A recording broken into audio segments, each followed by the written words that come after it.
Henri Hasser, maire du Mont-Saint-Martin depuis 1995. C'est un outil extrêmement important pour préserver les populations et les biens matériels des risques d'inondation. Alors bien sûr, on n'évite pas avec un PPRI, on ne va pas éviter que la Moselle ait envie de sortir de son lit de temps en temps et puis de venir barboter au pied du Saint-Quentin. J'ai l'habitude de dire que la Moselle et le Saint-Quentin se retrouvent de temps en temps au Mont-Saint-Martin. Ce qu'il faut par contre, c'est mettre en place des outils. D'une part de prévention, d'alerte et de lutte contre les inondations, qui sont essentiellement des outils qui portent sur les principes constructifs, les autorisations de construire, tout le droit de l'urbanisme en quelque sorte qui est impacté, donc notamment le PLU, bientôt le PLUI, qui est impacté par les règles du plan de prévention des risques d'inondation.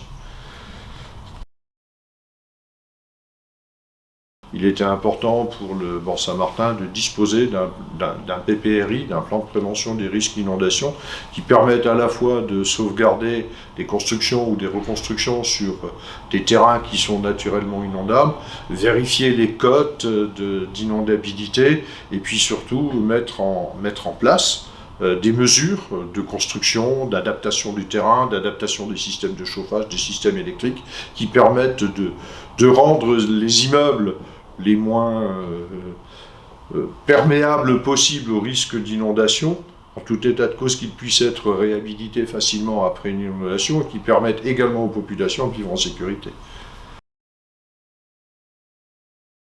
Le premier besoin, c'est de veiller à ce que nos règles de PPRI soient des règles qui soient toujours en parfaite adéquation avec les phénomènes naturels que nous connaissons. Ce qui est important, c'est qu'on ait un dialogue permanent entre l'État, qui doit pour moi conserver la main, parce que c'est un travail extrêmement important et contraignant, il faut le reconnaître, entre l'État et les collectivités territoriales. C'est un plan, hein, c'est un plan qui impacte les parcelles et les immeubles. Il y a des zones rouges, qui sont des zones totalement inconstructibles. Il y a des zones qui ne sont pas spécialement inondables, mais qui servent de zones d'épandage en quelque sorte d'inondation. Ça arrive. Alors on a choisi des terrains qui n'étaient pas des terrains urbanisés pour ça, mais qui sont plutôt des terrains végétalisés, ce qui permet en même temps de préserver des espaces naturels. Et puis on a ensuite une gradation dans le risque avec des zones OI1, OI2, OI3 qui permettent d'apprécier le risque, sachant qu'on part sur une crue de référence, qui est la crue dite centenale.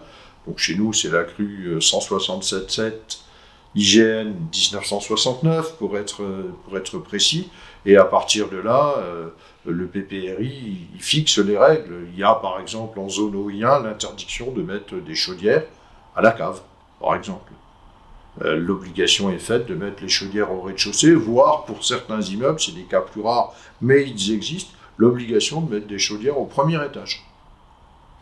Et c'est un élément important parce qu'il faut savoir que le non-respect du PPRI donne le pouvoir aux compagnies d'assurance de ne pas appliquer le contrat d'assurance et de ne pas rembourser le propriétaire des locaux s'il n'a pas respecté les travaux qu'il devait faire au moment de la mise en œuvre du PPRI. Notre PPRI date de 2005 et pendant 5 ans, je n'ai pas arrêté de répéter à mes concitoyens, mettez-vous en compatibilité, en conformité même, donc en compatibilité avec le PPRI. C'est une règle absolument indispensable. Le PPRI, c'est quand même un outil qui est à la fois protecteur et en même temps très contraignant. Certains, notamment sur la dépense publique. Nous avons des installations électriques dans nos bâtiments communaux qui sont en limite de zone inondable ou en secteur OI1, des installations électriques qui sont isolées, un peu comme des installations industrielles ou minières. Tout ça, ça a des coûts, évidemment.